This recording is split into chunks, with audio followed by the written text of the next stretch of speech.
Hey, what's up, guys? David Gascon here. Welcome to week number 4, Benny versus the Penny. Ben's getting himself ready right now with picks in the National Football League. Want to give you guys a heads up that this show is brought to you and powered by Ecamm Live for all your streaming needs. It's a Boston-based Mac application that you can use for Zoom. You can use it for just about anything, it feels like. We got us on YouTube today, Twitch, the whole 9 yards. You can run the gamut on them. There's an affiliate link at the bottom of the description, so if you guys want to click on that, if you're interested to read more about that and potentially support the show, you can also subscribe to them as well. It's a great application that you can use at any given time, whether it's a broadcast that's either live or on demand, whatever it may be. Ecamm Live for all your live streaming needs. With that being said, we got the man of the hours. We're a few hours away from opening tip-off in Game 2 of the NBA Finals, but first, it's all about ball, and it's all about the National Football League. So, Ben Maller, what is up, my man? Now, I'm wearing the hat here, the Dodger hat, because I am supporting the great Lou Johnson, who passed away. When I did the Ben and Dave show back in the day, and we did a lot of Dodger talk, Lou was always like the default guest to talk Dodger baseball. He passed away. I just found out earlier today. So rest in peace, Lou Johnson. Good guy.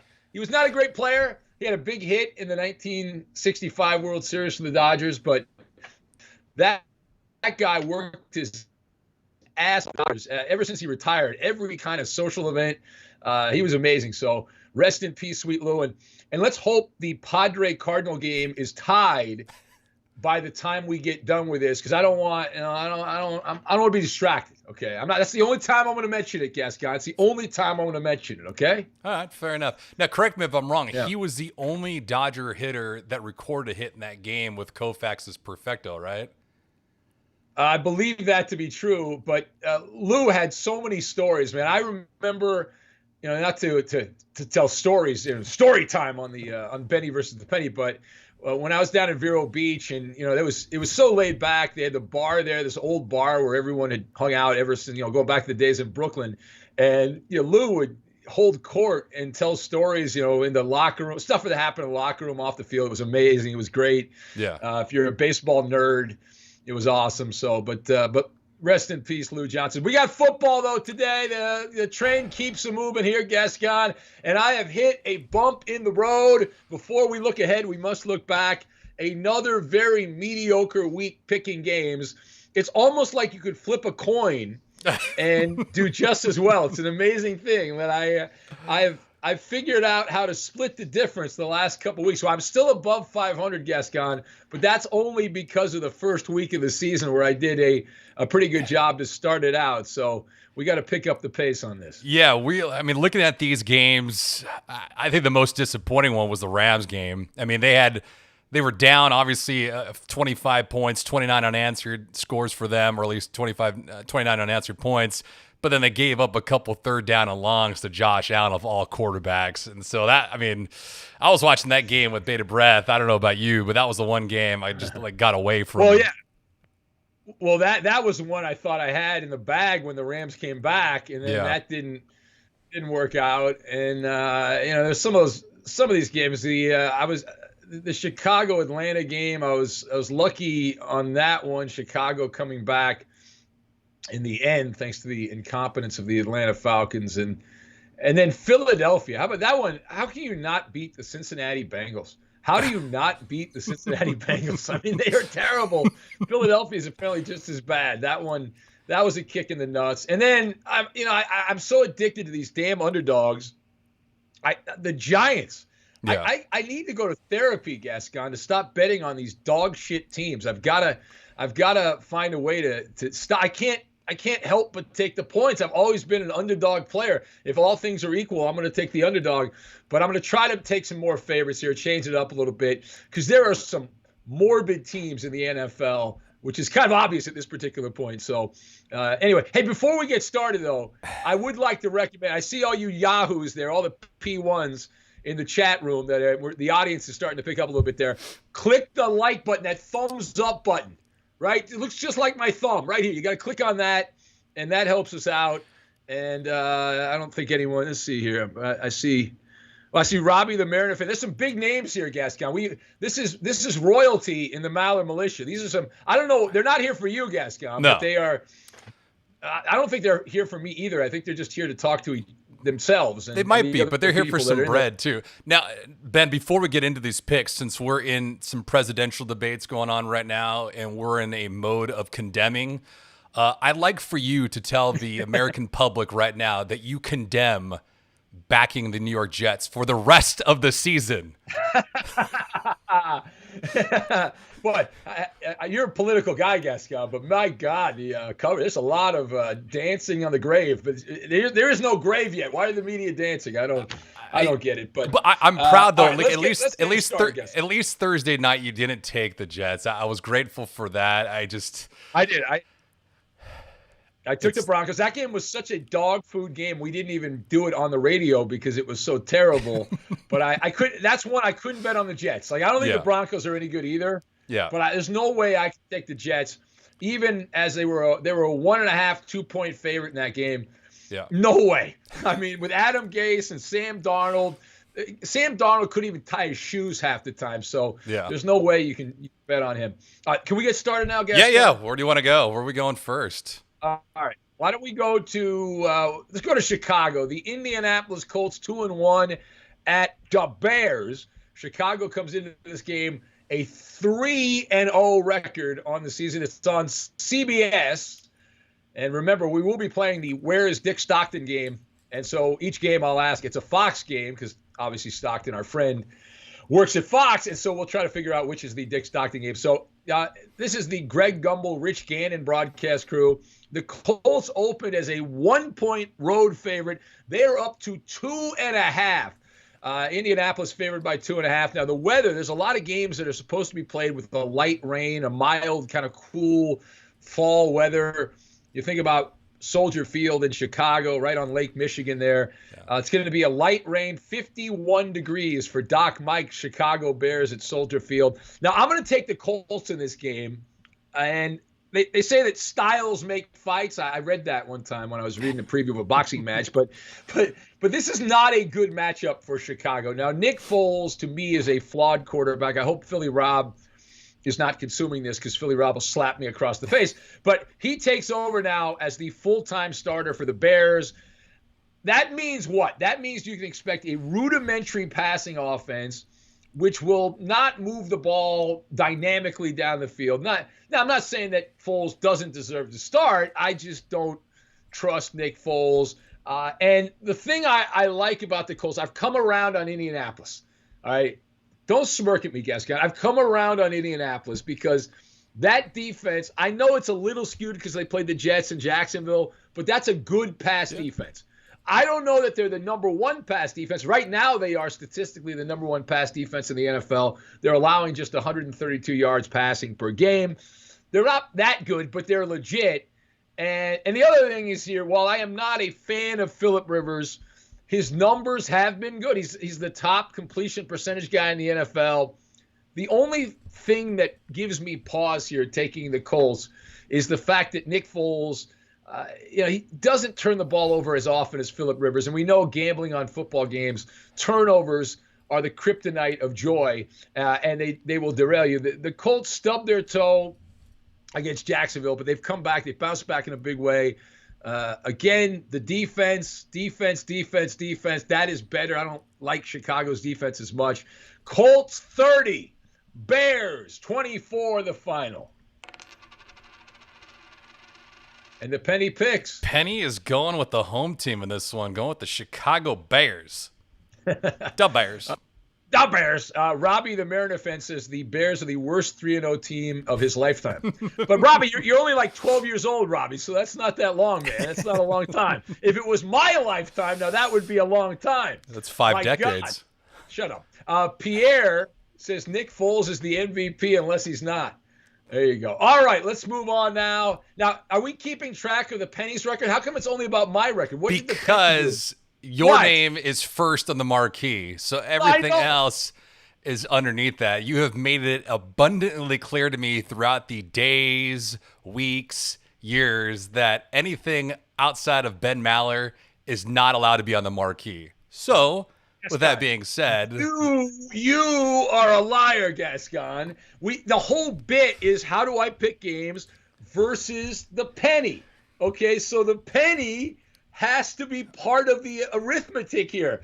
Get your napkin out, and on the back of the napkin, you can do the math on that. So I want you to go back after. We can't do it now because we're on the broadcast. Yes. And I guess we technically could. We don't have corporate overlords on this. It's our own little mom and pop thing. But I'm not going to force you to do that. Why don't we have go back at the last couple of weeks and see how the penny did? For the sake of this show, since it's similar to your radio show, why don't you have one of your listeners or viewers actually go back and count it up? Because you've had people pay for first-class flights for you across the country. Wow. I'm sure they'll do something like that for you. It's a small thing. Yeah. Dick Gascon is actually his name. He's not David. He's Dick Gascon. You're like Dick and Dave. Now, that is a dog whistle. You guys watching live, or on tape, that is a dog whistle for Gascon saying, there's no way on God's green earth I'm going to do that busybody work. Let some other loser in the Maller Militia do it. I know what you're doing there. I know what you're doing. Is it working? Jeez. No one's going to help you out. No one's going to help you out there. Jeez. Late Night Drug Tester says this is rated PG for pompous Gascon. It's good. It's real good. All right, next up, New Orleans at Nolans. 1-2 at Detroit, 1-2. It is on Fox. You better watch. Is this the Dick Stockton game? No, it's not. Too good of a team. Well, they're both under 500. But, yeah, this is the Kenny Albert, Jonathan Vilma matchup. He's out of quarantine. It's great news. He was back last week. Thanks for paying attention. I was, but Kenny's a friend of the show.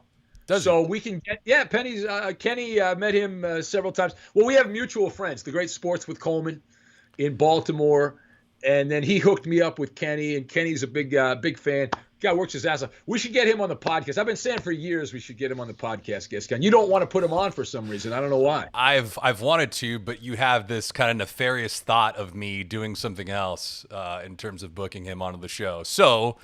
You're going to take him for a job is what you're going to do. No. It's true. You're going to say, why don't I be your third man in the booth there? It's Kenny Albert, Jonathan Vilma, and David Gascon on the sidelines calling the game. How about that? I'd need to gain like 60 or 70 pounds like the Goose back in the day, right? Oh, yeah. Well, we thought, remember when, I don't know if you remember, but when Tony Saragusa was with the Ravens, they had hard knocks, and he was hilarious. Yeah. He was like Chris Rock, stand-up comedy good, and everyone just assumed when he went to television he would be the same. Horrible. No crossover. I felt bad, man. Jeez. Pierre says, what's the pennies record? We need full transparency. So, see, Gascon, you're fake media. You're the fake biased media here, Gascon. All right, let's get to the damn game. New Orleans at Detroit. Saints, a 4-point favorite on the road. They opened up at 4. Now, this game in a dome at Ford Field in the Motor City.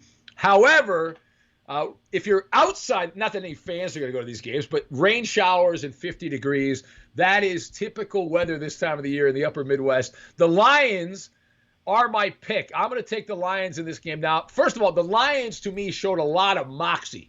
They were dead in the water. They go into Arizona. They beat Alligator Arms Murray. They shut him down. He had a terrible game against the Lions defense. Now, why is that? Part of it is Detroit got some guys back that they were shorthanded. They don't have the depth to overcome injuries. They got some guys back. To me, this is an even matchup. People are shocked that I am saying that, but based on the depth chart, I believe this is an even matchup. These teams are similar in the fact that this is a mistake-prone team with an aging quarterback. So I mean similar. I mean the Saints and the Cardinals. Obviously, the Cardinals don't have an aging quarterback, but they're a mistake-prone team just like this team in New Orleans. And Michael Thomas is not walking through that door. Hey, Holiday. Remember that guy, the caller Holiday, who's related to Michael Thomas? He said he was going to come back and play against the Raiders a couple weeks ago. That didn't happen. Thomas missed the Green Bay game. This is his third straight game not playing. He will not be in the lineup. He's out for the game. Now, Drew Brees. Not only is this guy a quarterback, Gascon, his arm is shot. I got a better arm at this point than Drew Brees. Look at the throw chart. Behind the line of scrimmage, within 5 yards of the line of scrimmage, within 10 yards. Here's what Detroit can do, right? When you play a quarterback like that, you just dare him to throw the ball down the field. Detroit just has to create congestion within 5 yards of the line of scrimmage. 5-10 yards of the line of scrimmage. Drew Brees will throw about 85 to 90% of the time, either behind the line of scrimmage, at the line of scrimmage, or within 5 yards, not to go all hardo football. So force him to throw the ball down the field. I don't think he can do it. And with Michael Thomas out, Alvin Kamara, the reason I picked him in the NFL pick him the other day, Alvin Kamara is getting 31% of the targets. That is, I believe, second. Actually, it's third. It's third highest target rate of any player at any position in the NFL. That is too much. Too much. Now, secondly, the Saints, under 500, they're coming off a bad beat at the hands of the Green Bay Packers. And now they go on the road. Nobody gets up to play the Lions. That was a big game with the Packers. Nobody gets up for the Lions. And Matthew Stafford, the much maligned Matthew Stafford, should be able to make a little bit of noise in this game. New Orleans' pass defense is not great. They're ranked 20th in the NFL. They struggle to contain tight ends.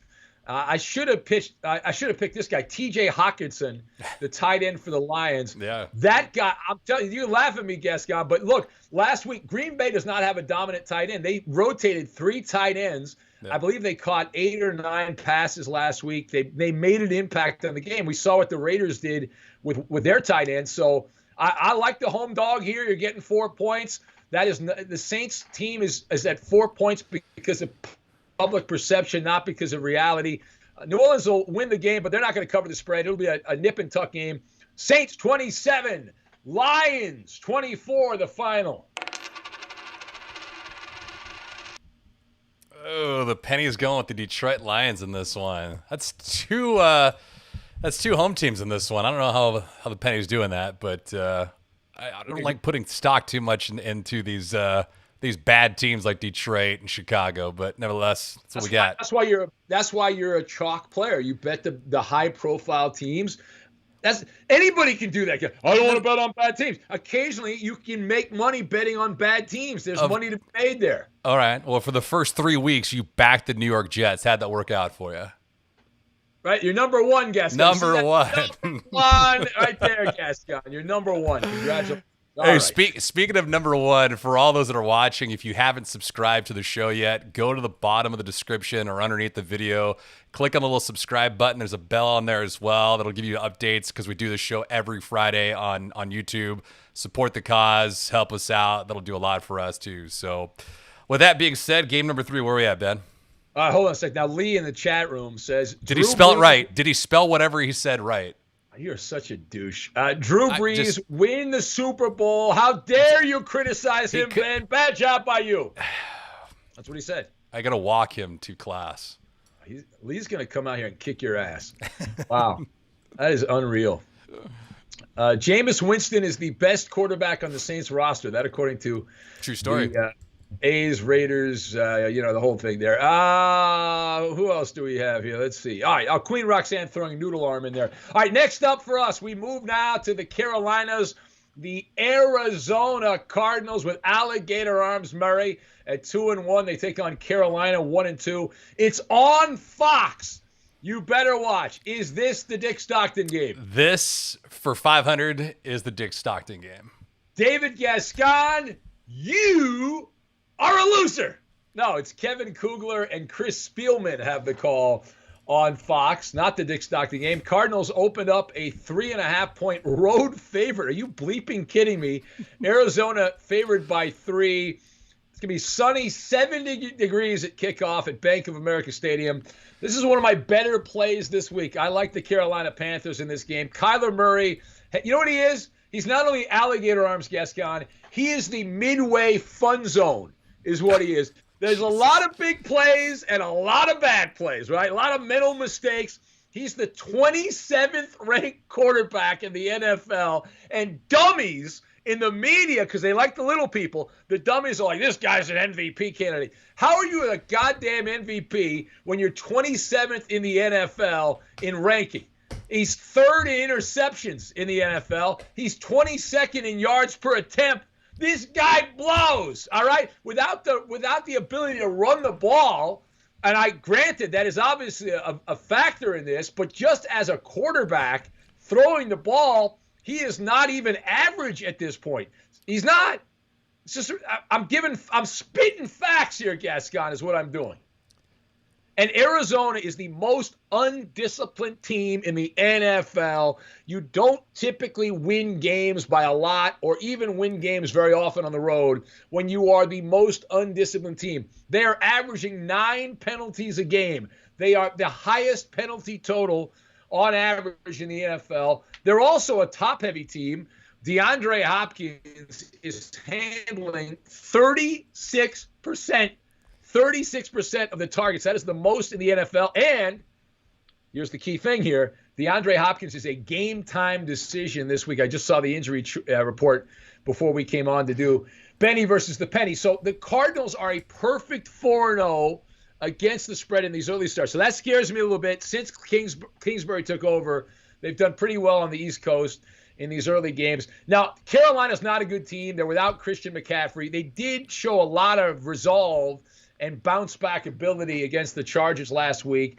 And Teddy Bridgewater, I'm not a big fan of Bridgewater, but he's not going to make the big mistake, right? He's a caretaker of the offense. And that's all you have to be against a mistake-prone team like the Cardinals. There will be opportunities for Carolina to matriculate the ball down the field, those long time-consuming drives, because the linebacking core for Arizona is not very good. They've also got some guys out on that side of the ball. So Carolina, they're the less sloppy team.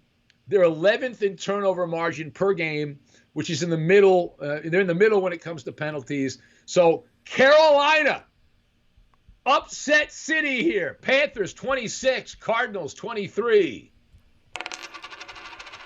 And the Penny picks. Penny is going with the Redbirds again and Kyler Murray. Arizona for the win. It's fine.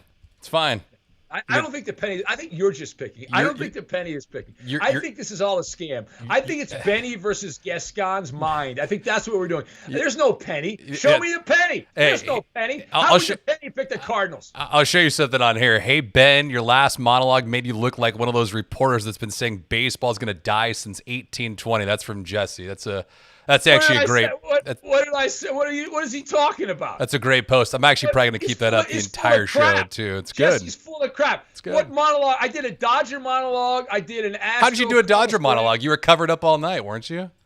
No, the Dodger programming ends at midnight on the West Coast, so we wait till midnight to talk Dodger baseball. Should have been covered up all night. Yeah, when you're on, you're covered up. Every time Gascon's on, no one hears him because he's on during the day and no one's listening. So that's basically how it works. Zephyr says Gascon is cooking the books. That is true. Probably. Yeah.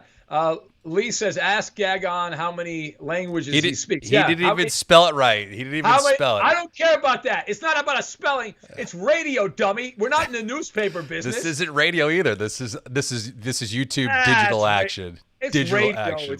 It's so simple. Hey, while we got a break, you want to do some trivia real quick? Yeah, let's do trivia. Let's get trivial. Okay. We'll start with the first one we got. The forgotten wide receiver is now tied with Tyreek Hill of the Kansas City Chiefs for the NFL lead with 22 touchdown catches since 2018. Who am I? Of course, Ben, this is brought to you by Fanatics. At the bottom of the description, if you'd like to support the show, you can click on the affiliate link right there. Support, make a purchase, whatever you want. Discounted items there for you, courtesy of Fanatics. Who am I? Has anyone actually bought anything using that link? Has anyone done that yet, or are we just wasting our time here? I'm neither going to confirm nor deny any kind of transactions. All right, that means none of you people have bought anything on the Fanatics. That's a bad job by you. And you can be the answer to a trivia question if you're the first person. You could be the only person to buy something on that Fanatics link, but it's right there. It's very simple. It's got Benny Penny on it right there. All right, what's the answer here, Gascon? I'm looking. Wait. The Coop. Hold on a sec. Oh, Robbie, the Mariner fan, got this right. He's obviously cheating. I hope so. DeCoop is going with Louis Lips. You remember him, Louis Lips? You don't remember him? No, I do not. Who did he play for? He played for the Pittsburgh Steelers. Now, when I was a kid, one of my brother's friends was a huge Steelers fan. Yeah. And he had a Louis Lips jersey, and it was so funny because he had lips on the back of the jersey. I'm like, what the hell is that? Pierre's going with Altoon. So he's going with Altoon there as his answer. All right, what's the answer? The answer is Tyler Lockett. And Zeph says he might need a Dodgers cap, so he's going to click on the link. So we'll see if there he you go. posts Zeph that. could be the answer to a trivia question. Very exciting. All right, next up for us, Jacksonville at Cincinnati. The Natty with the Cincinnati Bros. Just Josh and Justin in Cincinnati and a million other people that don't contribute to the show. We have a good audience in Cincinnati. They're the home of a couple of our colleagues too, right? That's right. Yeah, Andy Furman is Cincinnati. Yeah. All right. Jacksonville 1-2 at Cincinnati. 0-2-1. I hate those ties. 0-2-1. It's on CBS with Tom McCarthy and Jay Feely. They have the call. Now, the Bengals here, Gascon, the Bengals opened up a 3-point favorite. All right, 3-point favorite. And that has stayed the same. Light rain, 58 degrees, the forecast to kickoff at Paul Brown Stadium. I am going to take the Jaguars as the road team here. Now, a couple things. Number one, when these teams get together, this is what we used to say on the Blitz, you throw out the records. Yeah. Why? Because if you looked at the records, you wouldn't want to watch the game. All right, that's one of these matchups. But the funny thing, this is how sick I am in the head, Gascon. You capped the game. Not only did I cap the game, I actually like both these quarterbacks. I actually like Gardner Minshew, the underdog, and just kind of goofy, eccentric. He's a bohemian. And then you got Joe Burrow, the number one pick, decorated Heisman winner from LSU. Now, neither one of these teams has a good defense. So that should make for a high-scoring, rollicking jubilee of offense.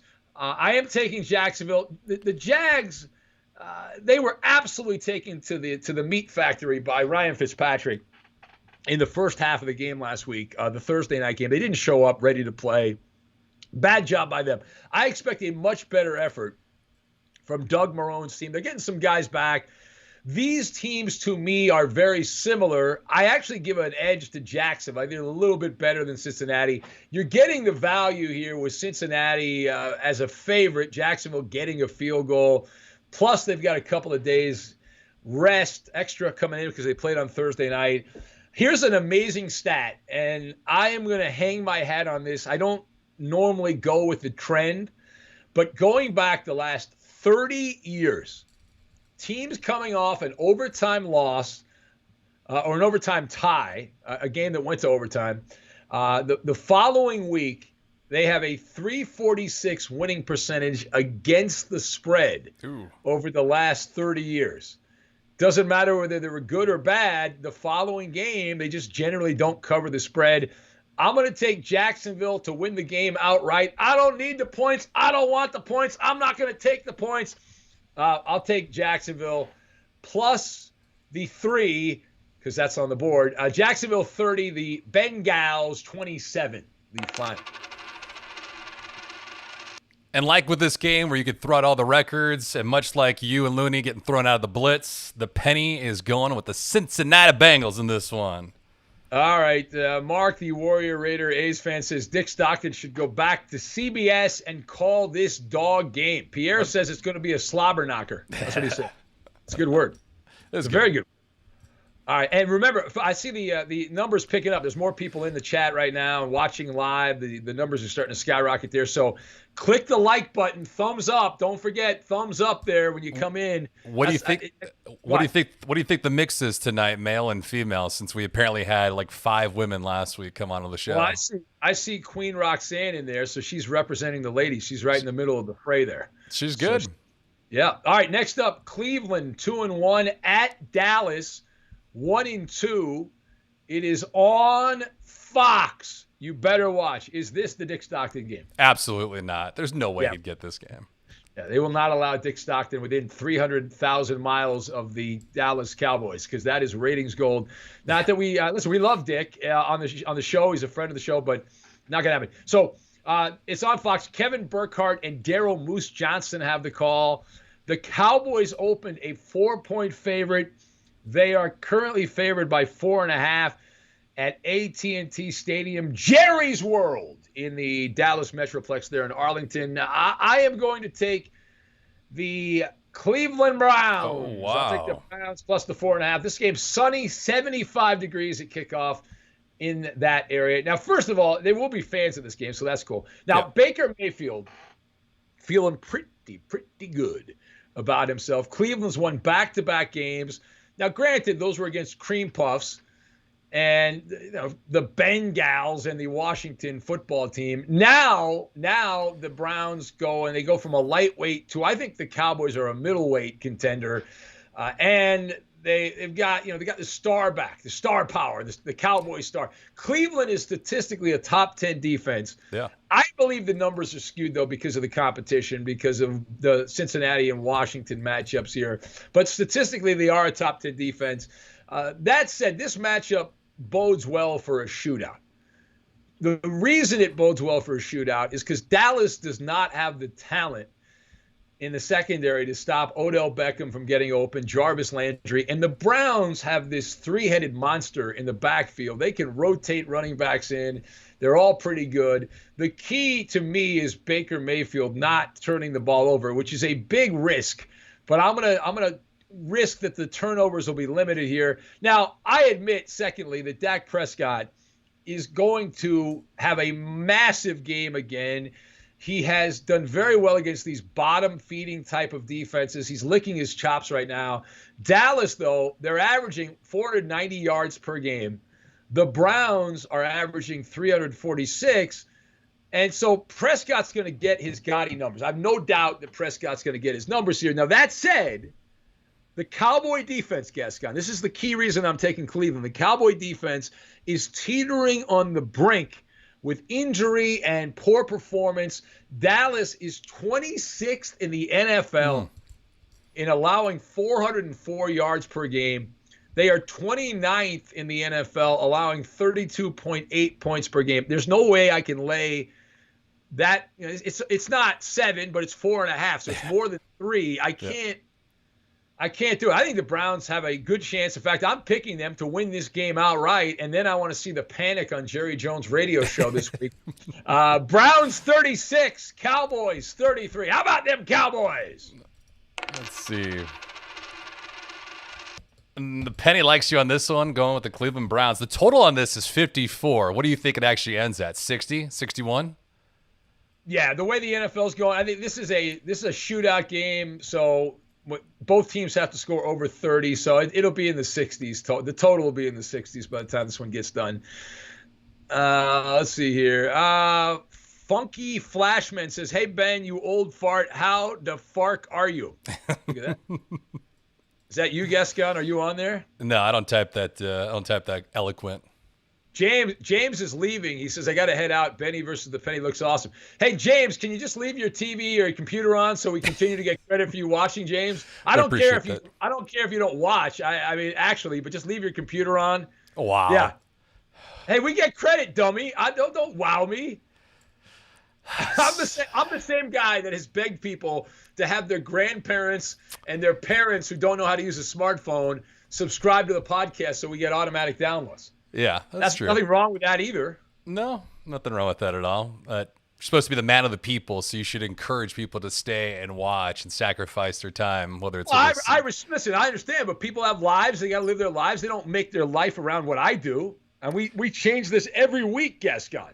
Well, yeah, that's for... Well, really, we've got to figure out, like, what time do we have the most people watching live? We did very well last week. We did. Yeah, last week was good. And I don't know if there were many people that were actually sauced, which I was surprised, because we kicked it off at, 9 Pacific? Midnight on the East? Yeah, 9 o'clock West Coast, midnight on the East. Pierre says Zeke Elliott will be distracted by his trademark lawsuit. Yes, clearly. All right. Zephyr says any publicity is good publicity. That's true. Hey, unless you're like Jeffrey Epstein, I got a bunch of stories when I did the ridiculous statement on the air that I was going to eat bull testicles, and that got picked up by the radio trade papers. There were stories written on the internet about that. It's crazy. Crazy, crazy, crazy. All right. Are we ready for the next game? Yeah, we are. Where are we going next? All right, Minnesota at Houston, a matchup of 0-3 teams. It is on Fox. Oh, you better watch. This might be it. This might be Dick Stockton. I've already screwed up one time. You gonna do it here? This might be Dick Stockton. I'm going to go with Dick Stockton on this one for the win. David Gascon, you, my friend, are 0 for 2. You are 0 for 2. That's a bad job by you. Chris Myers, my old partner, Chris Myers. Hey, yeah. I kid because I care. He's a part of Marquee out in Chicago with the new network for the Cubbies. Yeah. All right. That's kind of random that you would mention that. Yeah. Chris Myers and Greg Jennings have the call. Now, the Texans opened up a 4-point favorite. They are favored by 4.5. Are you bleeping kidding me? Are you bleeping kidding me? They are favored by 4.5. Holy Chris in Houston, Batman. What are we doing here? This is at NRG Stadium in Houston. Mostly sunny, 77 degrees outside the dome. I'm going to take the Minnesota Vikings. The Minnesota Vikings. Now, Minnesota, just like Houston, both these teams in precarious situations at 0-3. The Vikings lost that heartbreak hotel game to the Tennessee Titans. That is just the third time they have blown a 10 or more point lead under Mike Zimmer. And he's been there a while. The first time they've done it at home since 2011, the season finale of 2011. Zimmer has coached 100 games in Minnesota. So that's an amazing stat. When they get a big lead, they don't give it up. And that one obviously stinks. Now, this is a salvage mission for both these teams. Season's not over at 0-3. 1-3 makes it a little more manageable. The coaches often break the season up into 4-game blocks, right? 4-game blocks, 25% of the season. Each block represents, if you win each block, you make the playoffs. Like if you go 3-1, 3-1, 3-1, and 3-1, you've won 12 games. You're in great shape. But if you go 3-1, 3-1, 2-2, 2-2, you're still a 10-win team. And so you should make the playoffs. So that's how they do it. But teams starting down the barrel 0-4 generally don't make the playoffs. It's hard to overcome that because you're going to have to be 3-1, 3-1, 3-1 the next couple of weeks to bail out of that hole. Now, Deshaun Watson, he's going to get some sexy stats. I'm not doubting that. The Vikings have not been a great defensive team, but there's many variables here to consider.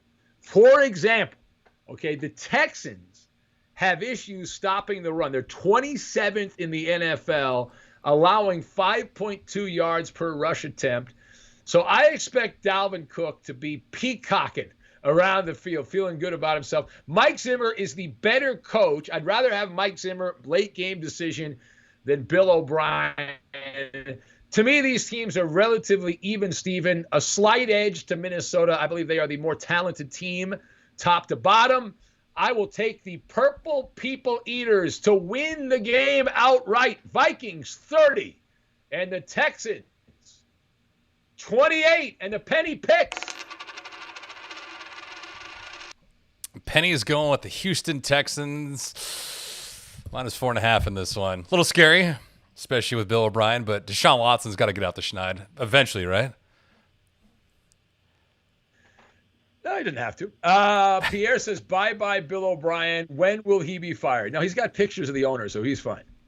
Jesse says, if Ben doesn't eat a Wagyu steak, he isn't going to eat bull balls. No, I'm going to eat it. Don't worry about it. All right, next up, Seattle at Miami. It is on Fox. So you better watch. Is this the Dick Stockton game? Seattle 3-0, Miami 1-2.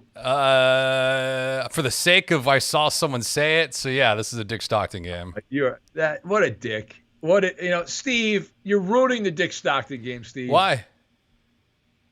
Because you would not have guessed this as the Dick Stockton game. You're cheating. Steve, what are you doing? You're ruining our game, Steve. I avoided the hat trick. Kick him out of the chat. Kick him out of the chat. He ruined the Dick Stockton game. I avoided the Cody Bellinger hat trick in the postseason. That is bullcrap. That is absolute bullcrap. It is not bullcrap. It is not bull testicles. It is the Dick Stockton game. So let's go. All right, Seahawks are a -6 road favorite. They opened at 6.5. Light rain in Miami, 86 degrees at kickoff in this game at Hard Rock Stadium. I'm going to take the Dolphins here. Since Pete Carroll arrived, The Seattle Seahawks have a 462 winning percentage as road favorites. So they're a sub-500 team covering the spread as a road favorite. Now, I'm not here to tell you that Russell Wilson's going to cool down. He'll continue to light up the scoreboard. It's hard to have much faith, though, in that Seahawks defense. Seattle is allowing 430 yards passing per game. They are the worst pass defense in the NFL, and it's not even close. It's not even close. But Russell Wilson, listen, this guy's been amazing. Give him credit. He's thrown 4 touchdowns the first few weeks of the year. He's the 5th player in NFL history to throw 4 or more touchdown passes 3 straight games. He's the first to do it to begin the year. And so he's been great, and he'll be great in this game. The key to me is that this is a trap game for Seattle. They came off a week last week. Pretty big matchup for them, high-profile game against the Cowboys, a shootout game. And can Ryan Fitzpatrick take advantage? Seattle, they still have a bunch of injuries on defense. They're not getting everyone back. And now they travel by stagecoach from Seattle all the way down to Miami. This is the furthest they have to travel. And the other thing I like about this, the wise guys, the sharps, are betting on the Dolphins. I'm an underdog player. Generally speaking, I can't pass up all those points. Again, bad defense. It's very hard to cover a big number as a 6-point road favorite. That's essentially the bookies telling you that they believe Seattle's 9 points better than Miami. You get 3 points because of the home team situation. I'm going to take the Seahawks to win the game, but to stay within the margin. Seahawks 36, Dolphins 31. And the Penny picks. Penny's going with the Hawks in this one. You got Ryan Fitzpatrick at quarterback. Can't put money on him. F that. No, Fitzpatrick is good 3 or 4 games a year. You just hope this is one of the games. Right. How do you have a bad game against the Seahawks defense the way they're playing, though? Yeah. How do you have who would you rather have, though, Seattle's defense or Dallas's defense? Because both those clubs are getting shredded right now. Either one, none of the above. All right, next up, the LA Chargers, 1-2 at Tampa Bay, 2-1. It's on CBS with Ian Eagle and Charles Davis. The Buccaneers opened up a 6-point favorite. They are favored by 7 at Raymond James Stadium. 76 degrees and rain in the Tampa-St. Pete area at kickoff. I am going to take the Chargers. Show me your lightning bolt. Show me your lightning bolt. Now, first of all, the Chargers have to play much better. That goes without saying. The Bolts, I'll give you an idea how crappy this team's been so far. The LA Chargers defense, it should be in San Diego. Joey Bosa leads the NFL in offside penalties. He can't even stay behind the line of scrimmage until the snap. The Chargers have not forced many turnovers. Their offense has given up the ball a ton. They've been very generous here. They played like zombies against Carolina last week. I would expect a much better effort here by the Chargers. You play like that back-to-back weeks, you start questioning the coaching staff.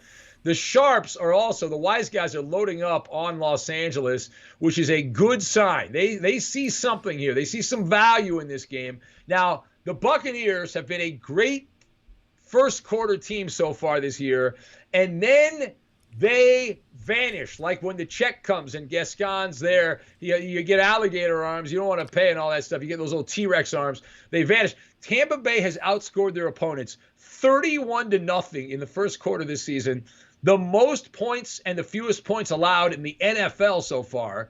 So they've been a great starting team, but the Buccaneers have been outscored in the other 3 quarters. So they get off to a good start, and then that's it. Now they've won 2 of these games. And so the Chargers better answer the wake-up call, or they are obviously going to get KO'd in this game. Tampa has a quick turnaround also. Factor that in. They play on Thursday night against Chicago. That's next week's Thursday night game. That will be in the back of their heads there. It's a short week. Got to get through this game, get ready for the next opponent. Now, the thing that gives me pause here, rookie quarterbacks versus Tom Brady. And the Chargers are going with Justin Herbert. Rookie quarterbacks against Tom Brady have lost 10 straight. 8 of those by double digits. And in the last 16 times a rookie quarterback goes against the Tom Brady team, 1-15. Now, the reason I am throwing that stat out is because I believe that is a Bill Belichick stat, not a Tom Brady stat, because Belichick's the defensive guy.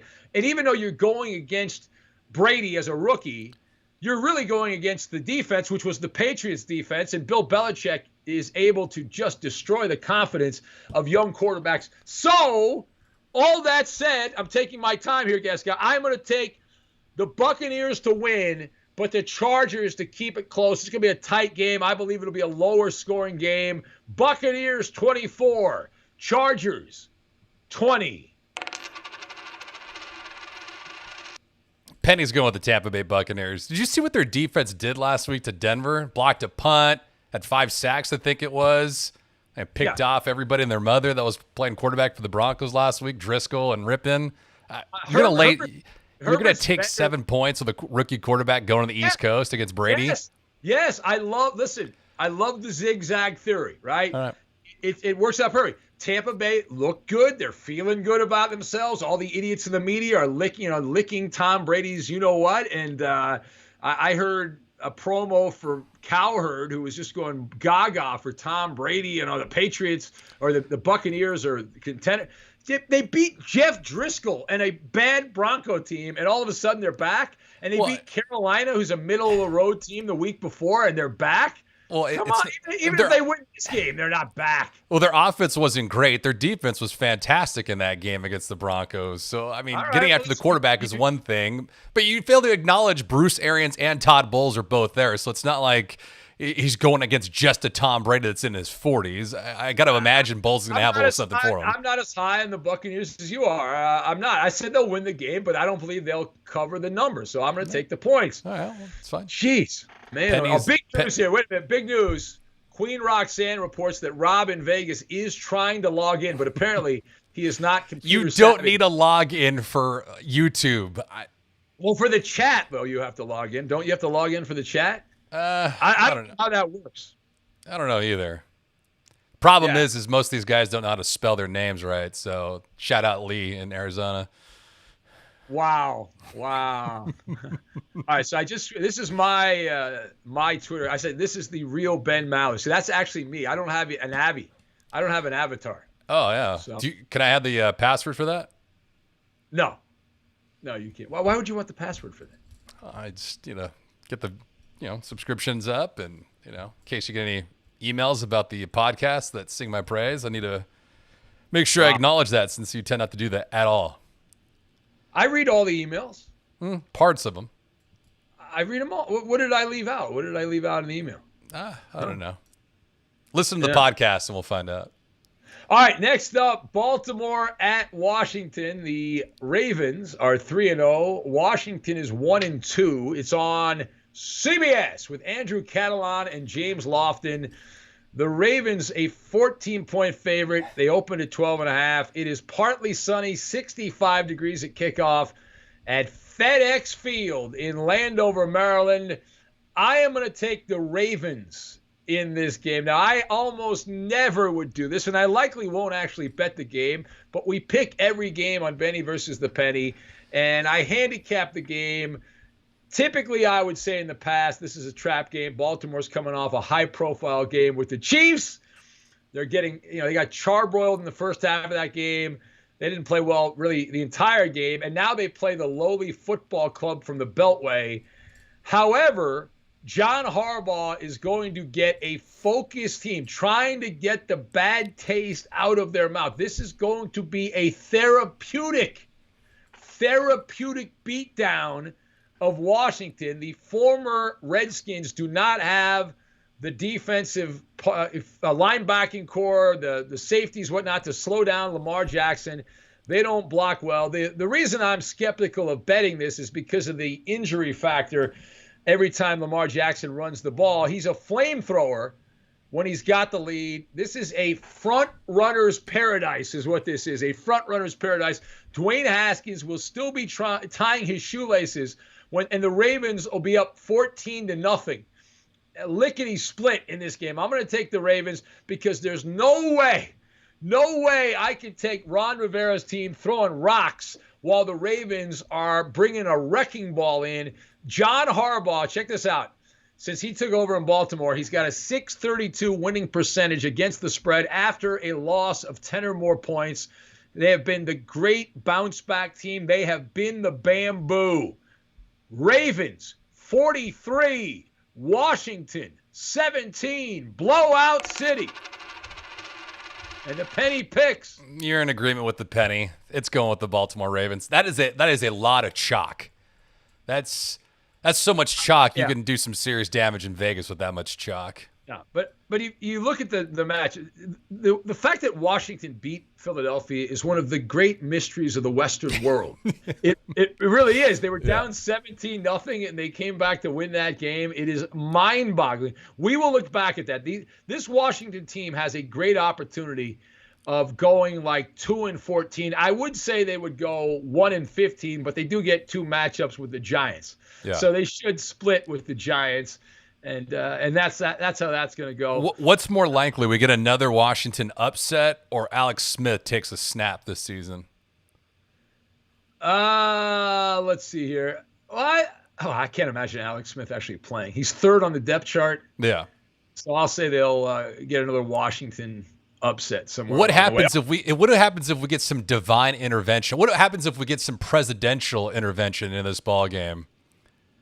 What are you getting at here, Gascon? We could get President Trump kind of like some kind of like divine intervention with the Washington football team. It's in D.C. and he's a little down. I don't think he'll be watching any football here over the next couple of weeks. I think he's busy. Right? Well, he'll be hanging out in a hospital, so why not? Yeah. All right. Well, we'll see. We'll see what happens. Do you want to do another trivia? You got another trivia there, Gascon? Yeah. If you like, you're the boss, so we got to do whatever Bill Miller wants. So what do we? That's right. Steve says west of the 405, working it. Yeah. Let's go. Let's go with this one then. Saints running back Alvin Kamara has scored 2 touchdowns in 5 consecutive games. It is the longest streak with multiple scores since I did it. Who am I? Brought to you by Fanatics. You took the who am I. All right, let's see if anybody gets it right. Again, you said Alvin Kamara, the Saints. He's got 2 touchdowns in 5 consecutive games. Longest streak of touchdown games with 2 touchdowns since me. Who am I? That is the question. What's the answer? So I'm just going to sit here and wait for the answers to come in. You could plug Fanatics while you're waiting for the answers. That's right. Well, listen, you can show – so far, not a single one of you jackasses has bought anything, but Fanatics is the link. You can support this dumb little show. Keep in mind, this is not a Fox show. This is not a Premier Network show. This is not any of the other people that I've worked for over the years. This is not WEEI. This is not WEEI. Yeah. No. What other places did you get terminated from? NBC. This is not NBC. This is not NBC. This is not Yahoo, which I used to work at. FoxSports.com, which I used to work at. This is not. What else is on Radio Sport? It's not Radio Sport. The answer is LaDainian Tomlinson. Tomlinson did it back in 2006. Well, Jim guessed Priest Holmes. Rocky Blyer was guessed by the Coop. Boo Gascon was guessed by Chad. I like that answer the best. What the hell was that? Well, you didn't give me time to read the answers. Oh. All right, now Jesse says Gascon should post all of Ben's and the Penny's picks at the end. Well, the problem with that, Jesse, is this goes up. We want people to watch this on Saturday and Sunday morning. So if I put all the picks up there, why on God's green earth would you just watch this? You just look at the picks and you wouldn't even watch the video, right? Well, I think maybe at the end he wants a summary of your picks and the Penny's picks. But we can do that if we have time. Yeah. Are you taking copious notes over there, Gascon? Yes, I am taking copious notes. And actually, by the way, there was a good suggestion last week after the show was over. I'm going to actually timestamp all your picks, and it'll be in the description page. So I will have each game with your picks at certain times. It'll be time-stamped on this show. So people can revert back to that if you'd like to, and we can document. Hopefully, you're not going 7-9 like you did last week. Anyways.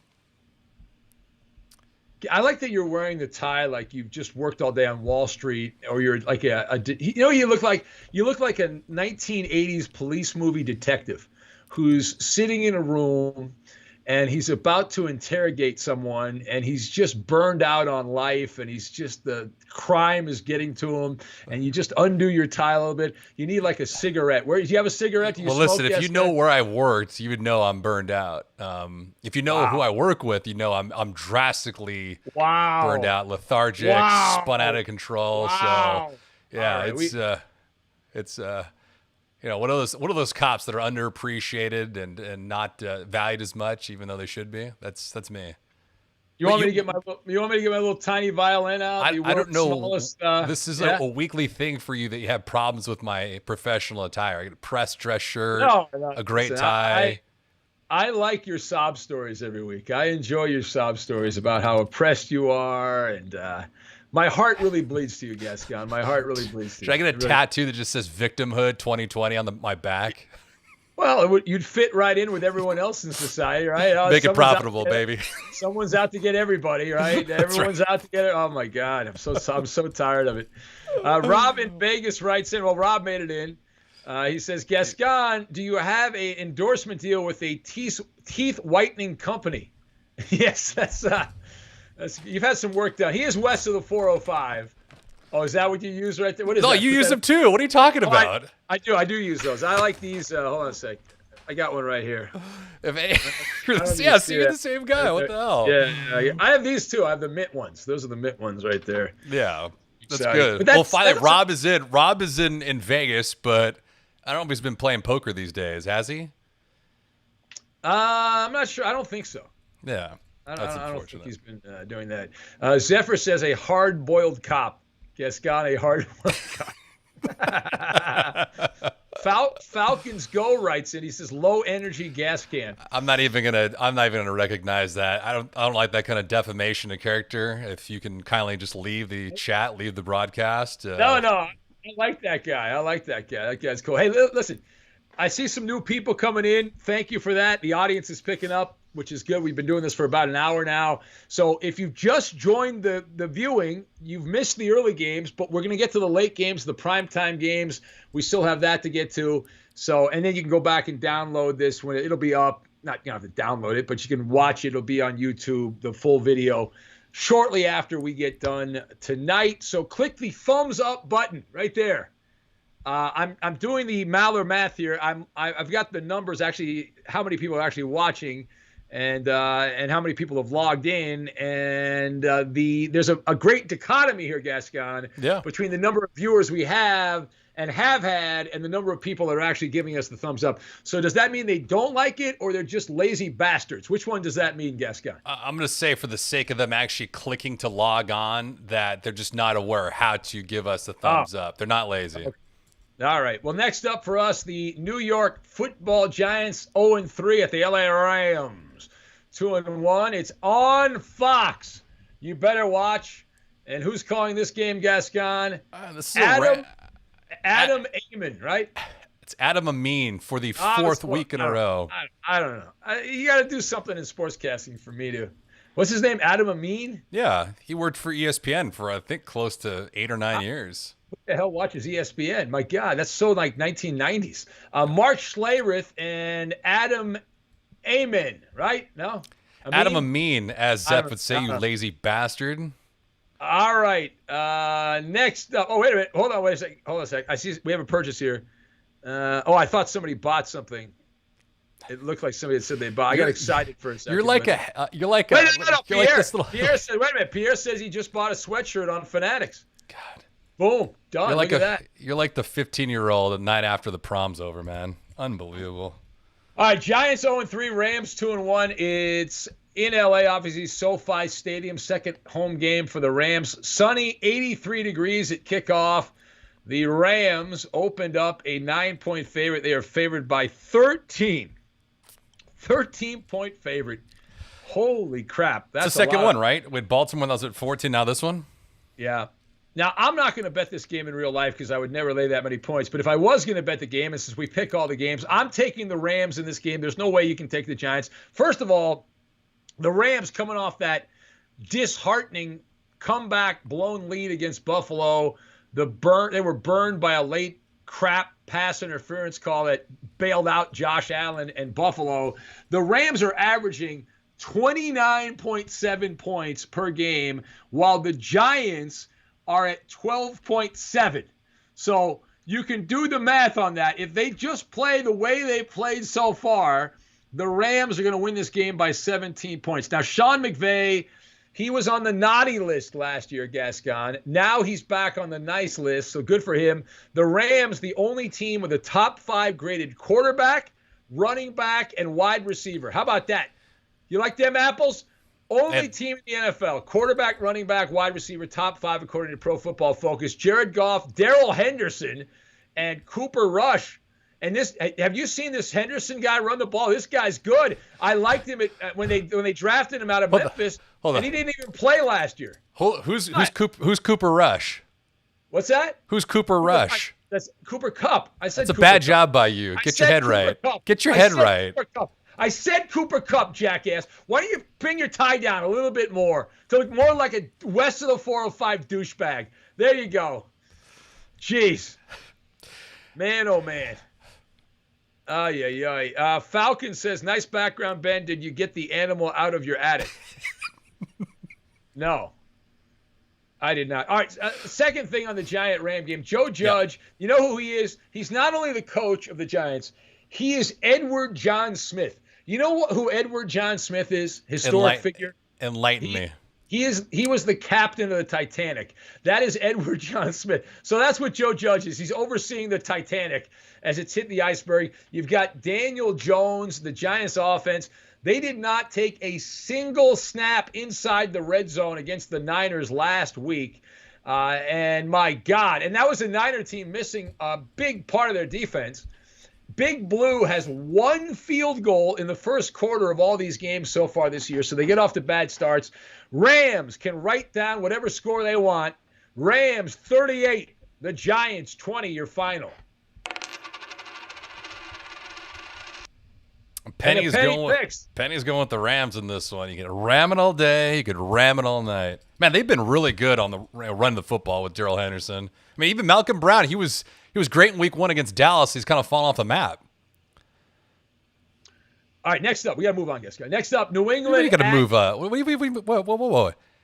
You always say we got to pick up the pace. I'm trying to pick up the pace. I got to get done. All of a sudden. Rest of that Padre Cardinals game. Who cares? There's no other games tonight. There's no basketball games. All right, New England at Kansas City. Both teams 2-1. It's on CBS with Jim Nantz and Tony Romo. The Chiefs opened an 8-point favorite. The line is at 7 at Arrowhead Stadium. Mostly cloudy and 63 degrees at kickoff.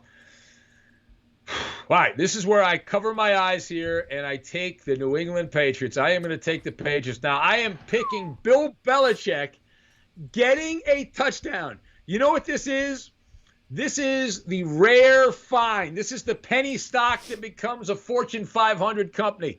It's a rare commodity. You don't get Belichick +7 very often. The Patriots grinded out the game with the Raiders last week. Bill Belichick, he has all of those COVID-related deflections. You know, he's scrappy defense, overachieving. The Patriots lost all those guys who deflected or deferred, didn't want to play this year. And they've been okay. They lead the NFL in takeaways.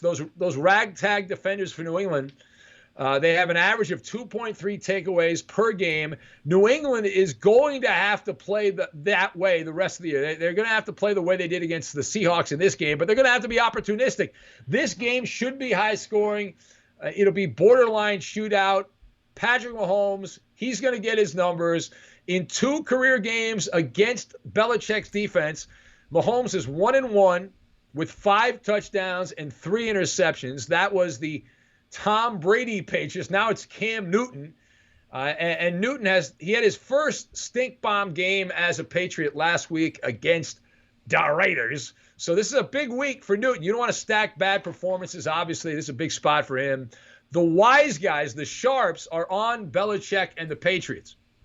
So it's another one of these games.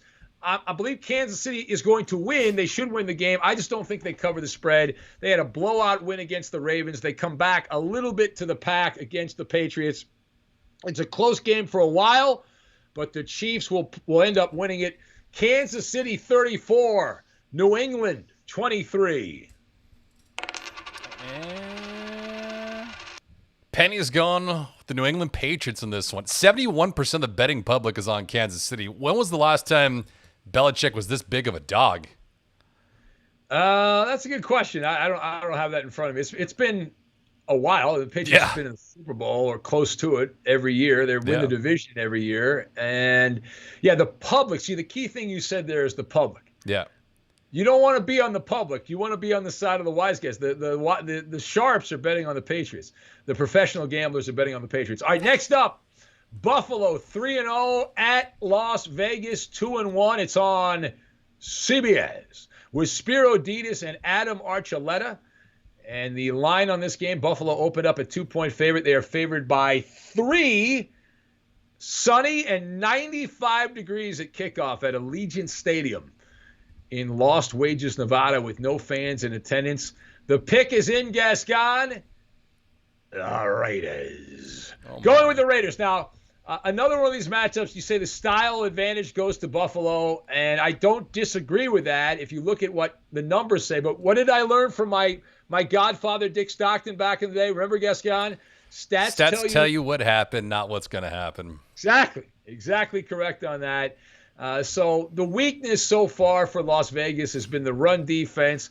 And the Patriots last week just kept chipping away at that Raiders run defense, and they were able to win in a rout. The Raiders are allowing 5.6 yards per rush this season. That is the third most in the NFL, behind the Titans and the Lions. The Bills have a multi-pronged rushing attack with Robbie the Mariner fan's dream boy, his dream boat. Robbie loves that, Josh Allen. And anytime you mention Josh Allen on the show, he pulls his pants down. He's so excited about Josh Allen. Orgasmic, huh? Yeah, it is orgasmic. Now, secondly, the reason I like Las Vegas here, they did not play well in the bulk of that game. They got off to a good start last week in the first quarter. The rest of the game, they didn't really play all that well against the Patriots. I expect them to bounce back here. They're going to put up a much better fight. And Buffalo, listen, they've been like a Ferris wheel. They go up, they go down. This season, the Bills have scored the most first-half points and allowed the fewest. However, what do they do at halftime? They've allowed 61 second-half points, the second most in the NFL. Only the Falcons have been a worse second-half team. So the Raiders come out, hang around in the first half, and then deliver the KO in the second half. This is a down-the-stretch type of game. I love the Raiders and the points. This comes down to a field goal at the end. Buffalo 27, Raiders 26, and that's a cover for John Gruden and the Raiders. Penny is going with the Buffalo Bills and the early odds-on favorite Josh Allen to win this game and to cover the spread. Well, I don't know why Robbie just gave me a bunch of thumbs down. I don't know. I know. Why would he be upset about that? That's true, Robbie. We know you love Josh Allen. Rob in Vegas says the Las Vegas Raiders have never been beaten at home. That is a fact. It's a true story. Robbie the Mariner fan, Curse of the Bambino was just cast on the Raiders. You hate to see it. Screw you, Rob. All right. Yeah, go watch your Atlanta Falcons this weekend, okay? Knock yourself out with that. My God. All right. Next game. We got 2 games left, Gascon. See, we're doing a little bit better, Gascon. We're doing a little bit better here. A little bit, yeah. It's fine. You're very dismissive the way you said it. That's fine. I see more people coming. Remember, you new idiots in the chat room, welcome. Thank you. I'm sorry. But I'm very polite. But no, thumbs up, okay? Thumbs up, yes? All right. All right, Philadelphia 0-2-1. The Philadelphia Eagles. And Santa Clara, the Santa Clara 49ers, it's on NBC. Since it's a West Coast game, Al Michaels will be back. Mike Tirico called the game last week. It's Al Michaels and Chris Collinsworth. They have the call. Now, the 49ers opened a 3.5-point favorite. They are favored by 7. Oof. 7 this game. Now, the weather's sunny, 73 degrees at kickoff at Levi's Stadium. And I'm going to take the 49ers. I'm going to lay the points. I was trying to find a reason to take Philadelphia. I couldn't do it. Sorry, Philly Rob. I couldn't do it. Now, Doug Peterson announced, first of all, he announced that he's going to dumb down the playbook at Levi's Stadium. Carson Wentz suffering from information overload. I keep saying overload. The Eagles have been the NFL's worst fourth quarter offense. They're averaging just 3.3 points in the final quarter. They haven't been able to beat the Bengals and Washington. How embarrassing is that? You can't beat Washington and you can't beat the Bengals. They tied. And then the thing that really pushed me over the edge here, Philadelphia's injuries are piling up like a sink with dirty dishes. Now, secondly, the 49ers are getting George Kittle back. That is humongous. This Nick Mullins is sneaky good, too, the backup quarterback for the Niners. I know he's played some bad teams, but he is a high-end backup. He's a good system guy at quarterback. Do you know that Nick Mullins has a higher passer rating than Deshaun Watson and Tom Brady? I did not know that. He's only played a few games, but still, they're only 3 games into the season.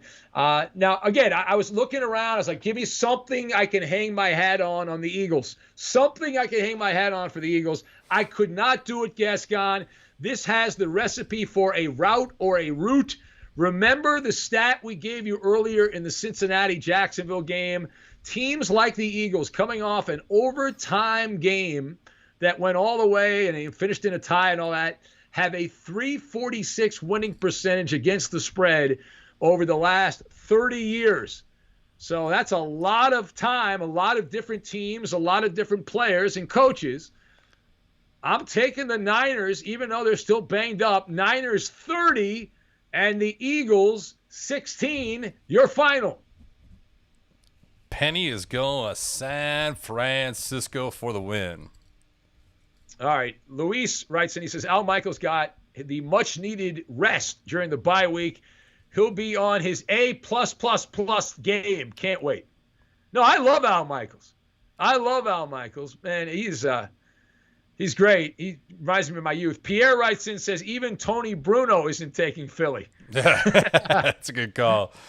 I love Tony, man. Tony is so political, man. He's all about the politics these days. I love it. He's letting it rip, man. I know. He's just letting anything in his mind go. I love it. No filter. I respect that. We all have to have filters, Gascon. We've got bosses. We can't say exactly everything we want. Yeah. Falcons Go says Philly cheesesteak #1. I agree. Greatest sandwich of all time, the Philly cheesesteak. Yeah. And Gascon, if you say no, I'm hanging up on you right now. No, I definitely won't do that. Consider the fact that I've had what you've made as a Philly cheesesteak, and yeah, it pales in comparison. What I make at home, it's not good. It's really not good. I get the bread. There's a local grocery store that flies in the bread from Philadelphia, the Amoroso rolls there, the same bread they use at the restaurants in Philly.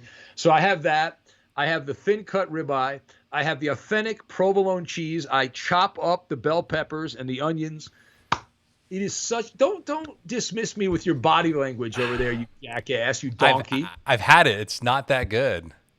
You've not had it. I have when had did it. You have it. You have not had it. I had it last summer when we were like outside of our Kings, quarantine and lockdown, 2019. That was fajitas. We made fajitas. Oh, we had that too.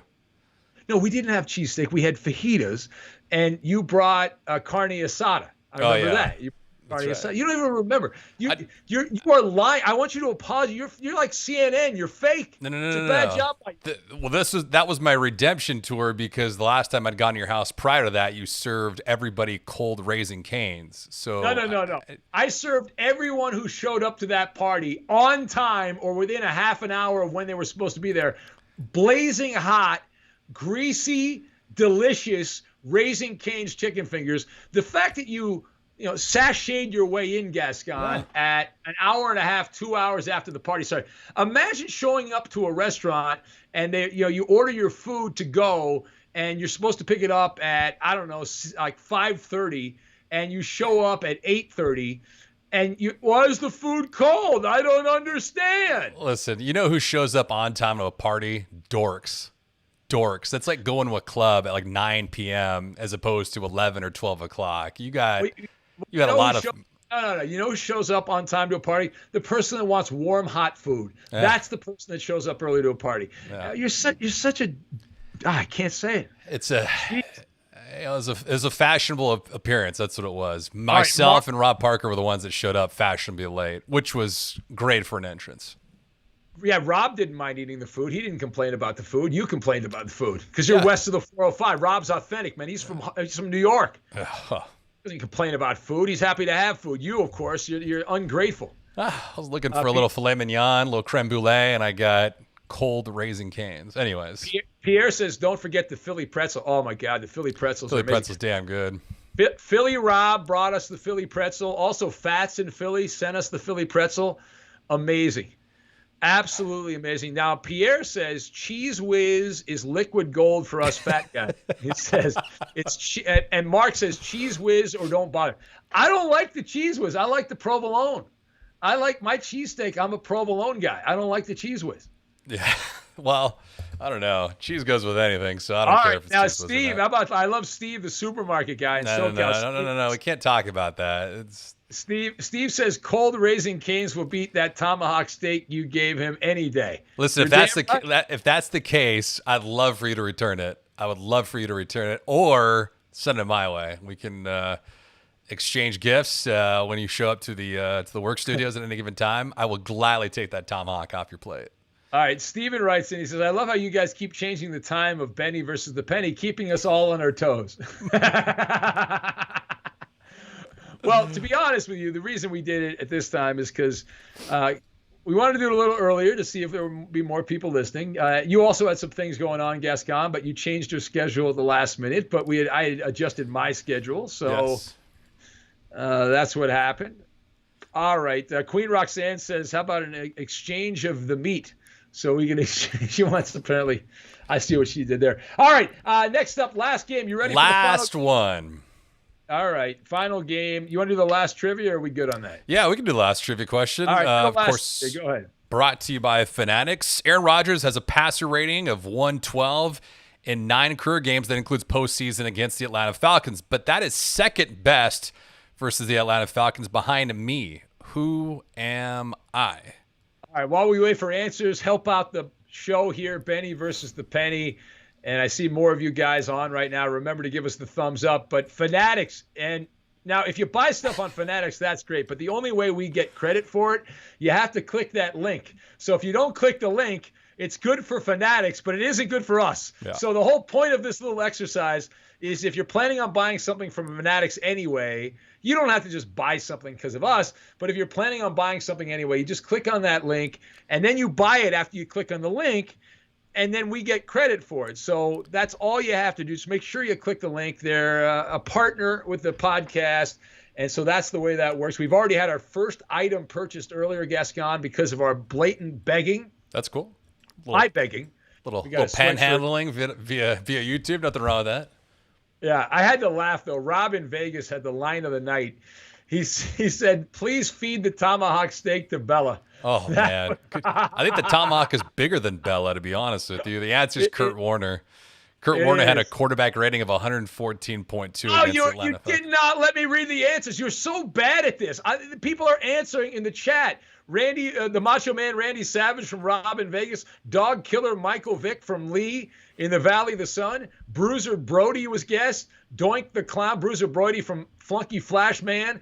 Doink the Clown from Pierre. Brooklyn Brawler was tossed out. Tom Brady from Queen Roxanne. Luis said it was me. Dan McGuire, you missed all these funny answers, you jackass, because you're premature. Do you have this problem in the bedroom? We sell a pill, Gascon, for that. Listen, this is like a sprint, Ben. It's all about being first, all right? Hey, what's your favorite commercial on Fox Sports Radio these days? I don't know. I usually turn it off when I'm in there in the studio, so I don't listen to the commercials. On my show, I hope you guys hear this. We have, and it's, listen, rehab's important. And if you've got a problem, you need to go to rehab. And God knows the people that call my show, many of them need to go to rehab. But yeah.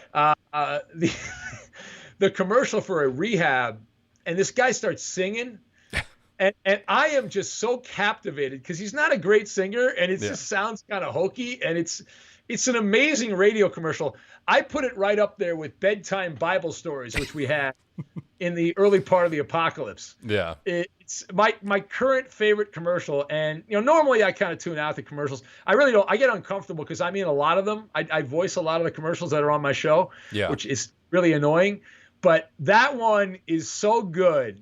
I told Roberto we should take some of the singing and use it as drops on the show. Like the little parts. Would they allow you to do that? How low can you go? Yeah. Hey, when we had back in the old days when I had Julio as my producer, and we had, what was it? It was Cougars.com. No, it's Cougar Love. It was Cougar Love. Yeah. Yeah, but it was for guys that wanted to date older women. Yeah. Really, when I say date, I don't think they really wanted to date. I think they wanted to pork older women. But anyway, the thing was, they had this jingle. The Cougars are coming. The Cougars are coming. And we made that a drop, and it was a drop on the show for years. It was hilarious. We played it when we talked about like Washington State or any of the schools that had the Cougar mascot. We would play that. It was pretty funny. Pretty damn good. All right. Steven says, I would subscribe, but it says that I am subscribing to David Gascon. That's good. And I already have garbage subscriptions. You know what? Add another one there. That's fine. Do your job, Steve. Do your job. Oh, that's funny. Steve's a funny guy. Steve's the guy. He was so afraid. His wife was so afraid of the Maryland militia at that minor league baseball game. I think it was in San Bernardino. And he bought like an entire row of seats so none of the other people would be around him. That's good. That's a smart move by him. And then I ended up coming down, and I came in that section. I ended up like sitting right next to him. Oh, and so no, it's not good because all the other militia guys came over and were sitting all around me, and then they infiltrated Steve and his wife. So they were like very uncomfortable. But Steve's a good guy. His wife's very funny. So it was good. Are they from out there in Orange County or San Bernardino? I think he's from Long Beach or somewhere. He's not in Orange County, but he's in I think near Long Beach, somewhere in that area. It could be west of the 405. It's a great job by Steven. All right, and I got a little respect for him now. It's good to go.